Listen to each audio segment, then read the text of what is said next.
Bonjour à tous, j'espère que vous allez excellemment bien. Aujourd'hui on va débriefer encore de sport mécanique, débriefing du Grand Prix d'Italie du côté de Monza, mais cette fois-ci en F2, plus en F1 et en F3, où on a déjà fait donc sa dernière catégorie qui nous reste à faire. Du côté de la F2, changement de dernière minute. Si vous avez vu les deux courses, vous aviez vu qu'en course 1, c'était donc Schumacher qui s'était imposé. En course 2, c'était Teictum, ou Teictum, ça dépend comment on veut prononcer.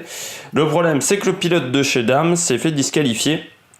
C'est pour ça que je fais jamais mes débriefings. J'essaye au maximum de ne pas faire mes débriefings juste après les courses pour éviter ce type de problème-là, de modification de classement de dernière minute. C'est pour ça que le débriefing de Pierre Gasly, j'ai fait que lundi et pas dimanche soir. J'aurais pu le faire sur le coup des mensonges dimanche soir, mais je me suis dit, s'il y a une disqualification, qu'on passe pas pour un con.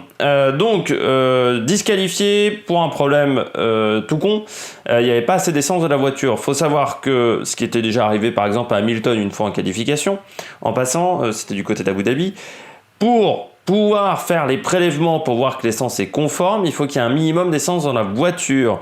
La valeur, c'est aux alentours de... Alors là, je crois que c'était 0,8. Enfin, c'était 800 grammes, je crois qu'il fallait, et il n'y avait pas les 800 grammes d'essence. Il n'y avait pas 0,8 litres. Voilà. Donc, c'était à peu près 800 grammes. En sachant que l'essence est un peu plus légère que l'eau. Voilà. Pour rappeler. Et il y avait aux alentours de 0,2 litres dans la voiture. Donc, ce qui pose problème. Le problème, c'est que cette disqualification est due à un problème technique. Et encore une fois, cette voiture fait des siennes. En fait, le réservoir s'est fissuré, une partie de l'essence est allée dans la coque et n'était plus dans le réservoir, sauf que c'est l'essence du réservoir que l'on prend, et pas l'essence dans l'entièreté de la voiture. Donc c'est pour ça que ça a posé problème. Le problème, c'est que, j'arrête pas de dire problème, ça m'emmerde, les répétitions. Le souci du côté de chez Dams, c'est qu'ils venaient de faire réviser le réservoir. Ils l'ont fait réviser il y a 2 courses, alors que normalement le réservoir doit tenir toute la saison. Et donc l'équipe Dams s'est plaint du manque de fiabilité de cette voiture, le fait qu'aujourd'hui une saison leur coûte extrêmement plus cher que prévu, parce qu'ils doivent remplacer les pièces beaucoup plus tôt que prévu, c'est-à-dire que la durée de vie des pièces n'est pas la bonne. Et il le dit, c'est le cas pour toutes les équipes. Et moi, c'est vrai que ça m'emmerde. Je l'avais déjà dit dans une des vidéos sur un des débriefs F2, le manque de fiabilité de cette voiture, parce que déjà en F3 on a eu des soucis de fiabilité, et je pense que Liam Lawson pourrait être un peu plus haut dans le classement s'il n'avait pas eu par exemple une casse moteur en Hongrie. Alors après, je sais que ce sont des disciplines de sport mécanique, donc la panne fait partie inhérente d'une saison. Le problème, c'est quand elle devient extrêmement récurrente, la panne, et que personne ne peut rien faire pour améliorer ça. J'ai parlé pendant des années du problème d'embrayage sur ces monoplaces de F2, ce qui fait qu'on avait eu un départ catastrophique une année à Bakou en Azerbaïdjan, où ça avait été d'une cacophonie monstre. Et le problème, c'est que le souci d'embrayage, on l'a toujours pas réglé, parce que Callum Elliott l'a encore calé, et que ça arrive assez régulièrement qu'un pilote n'arrive pas à démarrer sur la grille de départ. On a maintenant des problèmes de réservoir, on a des problèmes de pièces qui cassent beaucoup trop rapidement. Enfin, à un moment, Bruno Michel, qui dirige cette catégorie, doit faire quelque chose, parce que cette Dallara F2 n'est absolument pas fiable. Alors je ne sais pas si les problèmes viennent de Dallara, si les problèmes viennent de Mecachrome ou d'un prestataire extérieur, mais il va falloir régler le problème, parce que on a créé les formules. Pourquoi on a créé les formules monotypes ? Pendant très longtemps, la F3000 par exemple, vous aviez plusieurs châssis différents. C'était le cas par exemple dans la première F2, dans la F2 des années 60, où vous aviez Alpine qui se battait avec Martini, qui se battait avec d'autres entreprises qui faisaient des châssis, même Lotus a fait des châssis de F2, enfin voilà, ça c'était dans les années 60-70. Dans les années 80, on était encore avec plusieurs châssis différents F3000, et puis c'est en 96, je crois en 97, on est passé au châssis unique. Au moteur déjà, dans un premier temps au moteur unique, parce que pendant très longtemps il y avait des moteurs différents, des châssis différents, et puis ensuite au châssis unique, pour une raison simple, c'est qu'on voulait que tous les pilotes puissent se départager à armes égales pour voir vraiment quel était le meilleur espoir pour la Formule 1. Et on s'aperçoit qu'aujourd'hui ça se passe sur les pannes moteurs, parce qu'il y a des pilotes qui chez Dams, ils ont eu un nombre incommensurable de problèmes techniques, mais c'est le cas dans d'autres équipes, et qu'aujourd'hui ça joue sur les pannes moteurs pour certains pilotes. Et c'est quand même dommageable que leur avenir se joue sur des casses moteurs. Moi je trouve ça un peu triste. Et en plus quand c'est un problème lié à Bruno Michel. Donc j'espère que Bruno Michel va régler ces problèmes-là, parce que cette monoplace, ça fait depuis 3 ans qu'elle a des problèmes de fiabilité. Il faudrait quand même peut-être régler la situation. Coup de gueule terminé. On passe tout de suite au top et flop, et on commence par le français de cette catégorie, Giuliano Alesi.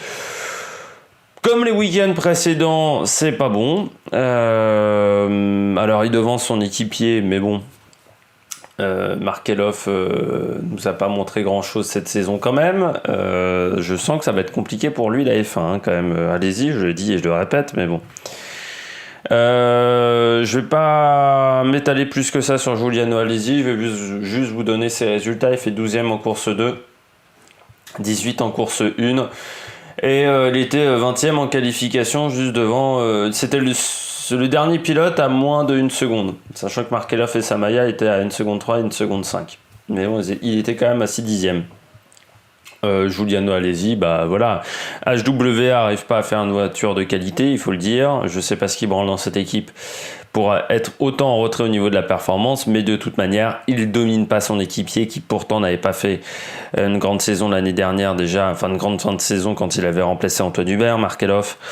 Donc oui, c'est compliqué parce qu'il se retrouve dernier la ronde chez Ferrari et même derrière Marcus Armstrong. Je reviendrai encore sur Marcus Armstrong plus tard dans cette vidéo, mais du côté de Giuliano Alesi, là je peux pas défendre un moment un pilote qui n'arrive pas à dépasser, qui n'arrive pas à régler sa voiture correctement.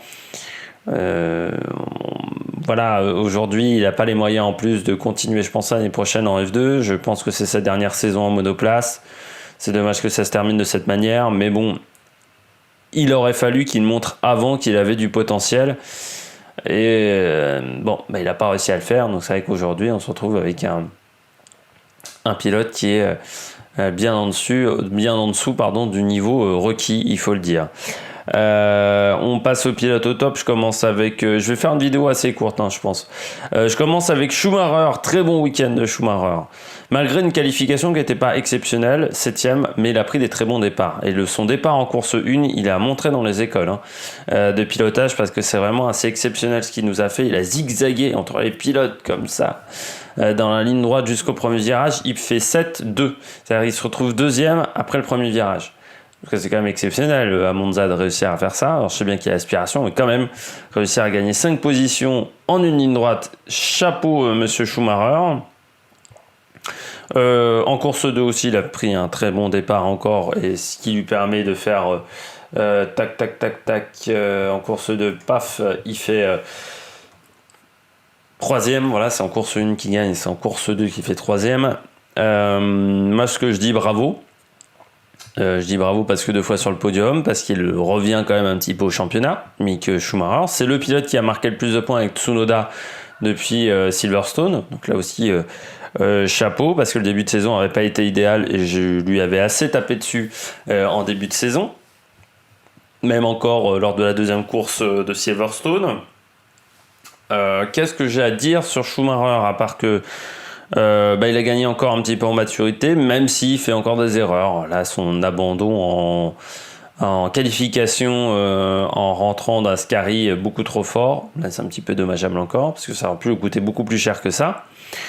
Après, voilà, il a eu une opportunité en course 1, c'est le souci de Callum Elliott, parce que Callum Elliott était vraiment au-dessus ce week-end, et il va s'en prendre un petit peu les doigts, Callum Elliott, parce que je pense qu'il était en capacité de faire podium sur les 2 courses aussi, le pilote britannique. Mais Schumacher, il est toujours là pour le volant. Alors Ferrari va vraiment galérer pour les volants chez Alfa Romeo l'année prochaine. Moi je pense qu'il y a 2 places, parce que ça m'étonnerait qu'on conserve Giovinazzi. D'autres pensent qu'il n'y a que Raikkonen qui va partir et Giovinazzi va rester. Moi je pense que les 2 vont partir. Donc ça laisserait 2 places. Il y a peut-être aussi une possibilité de caser un 3e pilote chez Haas également l'année prochaine, parce que pour l'instant Haas n'a toujours pas trop cherché ses pilotes, et on sait qu'ils aimeraient bien avoir un pilote badge Ferrari également, Haas, et Grosjean ou Magnussen vont peut-être dégager également. Enfin, va peut-être dégager, un des deux pilotes. Mais du côté de Schumacher, là, il montre quand même qu'il est performant, qu'il arrive à faire du bon travail. On n'attendait pas moins de lui parce que, je rappelle, c'est sa deuxième saison en Formule 2, notre ami Schumacher, donc on attendait quand même qu'il soit au top cette année. Après, à lui de continuer encore dans les semaines à venir et de montrer qu'il vaut vraiment le coup. Je continue avec Callum Elliott. Pourquoi ? Parce que Callum Elliott, dommage de le fait d'avoir calé en course 1. Il arrive quand même à finir dans les points, parce qu'il a aussi montré un rythme monumental. Il fait quand même la pole, il gagne la course 2.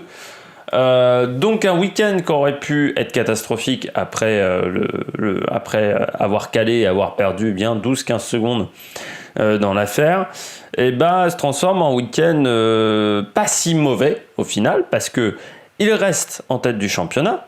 Il a même, si je regarde, 7 petits points, 6 petits points d'avance sur Schumacher, 9 sur Schwartzman, donc c'est pas si mal en fait de la part de Callum Elliott. Il faut s'en satisfaire du côté du pilote britannique, mais il a marqué des points sur les deux courses. Et puis il a montré encore une fois sa pointe de vitesse qui est indéniable. Aujourd'hui, je pense que c'est le pilote le plus rapide en Formule 2 avec Tsunoda. Ce sont les deux plus rapides en Formule 2. Lui, c'est le plus rapide sur toute la saison. Tsunoda, il s'est un peu raté en début de saison. Oui, Callum Elliott, il a été formidable encore une fois ce week-end. Je trouve qu'il a un très bon pilotage. C'est un circuit de toute façon qu'il affectionne. L'année dernière, il avait fait déjà la pole position et c'était avec une Charouse.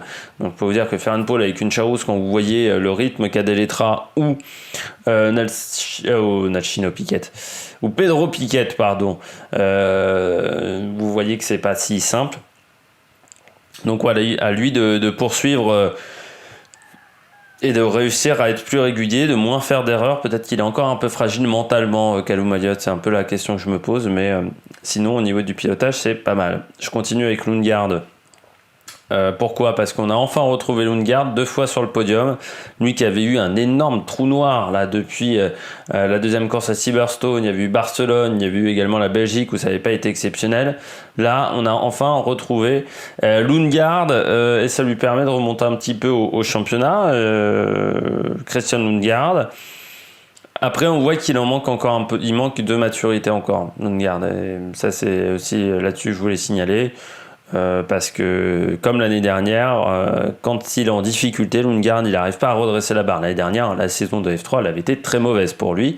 Là, ça a été mieux, mais il y a encore des problèmes. Voilà. Après, je pense que lui, il va continuer chez ART, parce qu'il a quand même également dominé son équipier, encore ce week-end, mais depuis le début de saison.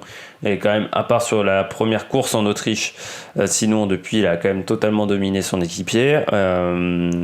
Après, la question qu'on peut se poser pour Lundgaard, c'est est-ce qu'il y a un avenir pour lui dans la filière Renault ? Pas pour l'année prochaine, ça c'est sûr. Par contre, pour l'année d'après, si Ocon se rate, ça pourrait être une possibilité de prendre Lundgaard.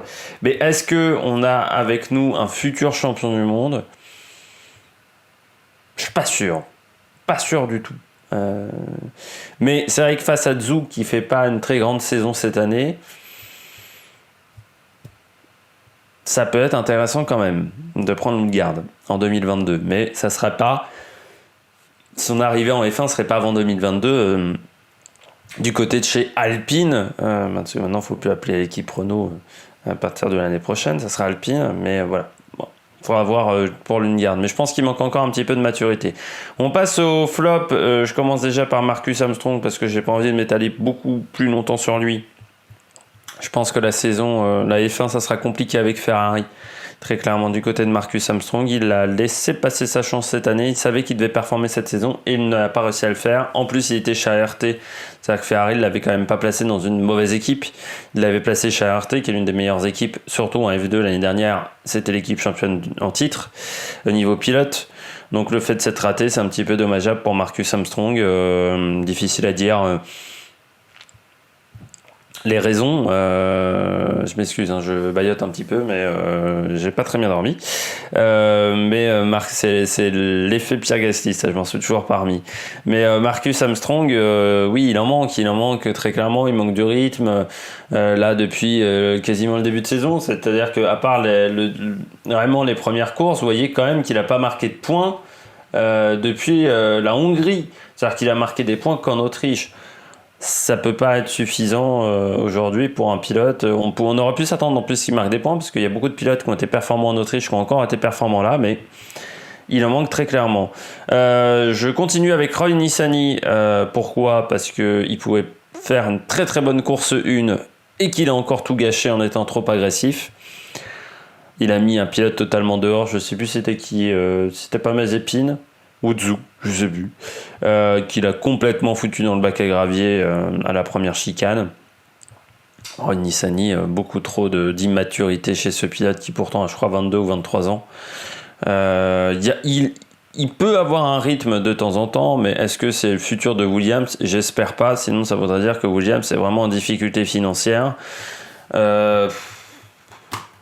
Il est rapide, hein, parce qu'il a quand même été devant Latifi en essai libre 1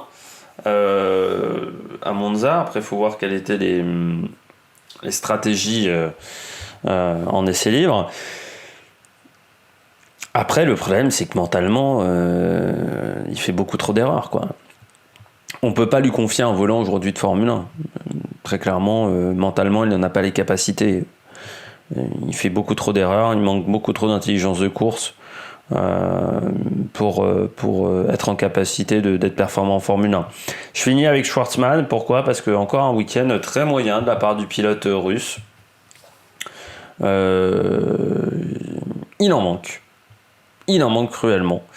9e et 5e, quand on joue le titre, c'est pas suffisant. Et que ça fait quand même depuis quelques courses il est en difficulté, parce qu'à part la course 2 en Belgique, on peut voir que depuis Silverstone, c'est quand même pas la folie. Lui qui était tellement performant en début de saison, il y a quelque chose qui s'est enrayé. Et on aimerait bien savoir quoi. Et c'est là où on voit que malgré le fait qu'il est hyper prometteur, encore une fois, il est hyper intelligent, mais manque d'expérience. C'est un pilote qui est encore très jeune par rapport à Schumacher, par rapport à Elliott. Il n'a pas cette capacité-là à gérer tout un championnat encore à un niveau comme la Formule 2. On s'aperçoit que voilà, c'est un très bon débutant. Il y aura la bagarre de meilleur rookie avec Tsunoda, très clairement, pour cette fameuse 3e place. Peut-être que Lundgaard arrivera à s'intercaler dans cette bagarre également. Mais on s'aperçoit que gérer un championnat en F2, c'est autre chose que la Formule 3. Et Schwartzman, c'est vrai que ça fait quelques courses qui manquent de rythme, et on aimerait retrouver le Schwartzman du début de saison qui était fantastique. Surtout que j'ai l'impression que la bagarre en peloton, c'est quand même pas trop son truc. Il manque des fois un peu... Enfin, autant il était performant dans ce domaine-là en F3, autant en F2, il est un petit peu en difficulté. C'est peut-être le fait qu'il y ait plus d'appui sur la voiture, il a du mal à gérer le fait d'avoir de l'air sale sur ses ailerons. On voit quand même qu'il y a quelques lacunes et qu'il manque d'expérience. Voilà, il est un peu trop jeune, notre ami Schwartzman. On finit par les classements pilote et équipe. Classement pilote, Elliott en tête, donc avec 149 points, 6 points d'avance sur Schumacher, 9 sur Schwartzman. Tsunoda est légèrement décroché par rapport à ce peloton de tête, il a 123 points. Week-end mi-figue, mi-raisin pour Tsunoda. On retrouve ensuite Lundgaard qui est pas très loin de Tsunoda. Puis Mazepin, Zhou, saison décevante de Zhou. Simplement 7ème comme l'année dernière, mais on s'attendait à mieux, on attendait mieux de sa confirmation. Et puis Deletra, Tactium, Giotto, allez-y, et simplement que je descende 16ème avec 8 points. Je rappelle, ils ont tous été récupérés lors de la première course en Autriche, un petit peu comme Marcus Armstrong. Du côté du classement par équipe, Prema est devant avec 32 points d'avance sur Univers Tozzi. On retrouve ensuite Hightech Racing, puis ART. Grosse bagarre pour la 3e place parce qu'on retrouve aussi Carlin également là. Ensuite MP Motorsport, Charouz, Dams, très décevant. Ils n'arrivent pas à gérer les pneus depuis le début de saison. Et puis Shengela L, ça te fait pas marquer des points. Comme Taktoum qui est pas non plus le meilleur pilote au monde. S'il a été viré de la filière Red Bull, c'est que souvent quand même il y a des raisons. Même s'il y a des pilotes qui ont réussi à revenir ensuite derrière au top. Et puis on retrouve Campos, HWA et Trident qui sont dans les dernières positions de ce classement. J'espère que vous avez aimé cette vidéo, même si j'étais pas au top de ma forme, j'étais un petit peu fatigué, j'étais un petit peu mou, mais on se retrouve pour de nouvelles aventures sur la chaîne. N'hésitez pas à mettre un pouce bleu, n'hésitez pas à vous abonner à la chaîne si vous avez aimé la vidéo, n'hésitez pas à réagir dans les commentaires, et puis nous on se retrouve donc pour de nouvelles aventures. Il y aura le Grand Prix du Mugello, du Grand Prix de Toscane sur le circuit du Mugello. Ça sera la prochaine prochaine manche de F2, ça sera la dernière course de F3. Donc ensuite, on fera certainement un bilan de cette saison F3, mais ça n'arrivera, je pense, pas avant la fin du Tour de France, parce qu'il y a encore un grand volet Tour de France qui va animer les 2 prochaines semaines sur la chaîne. Allez, ciao ciao sur la Mega Production.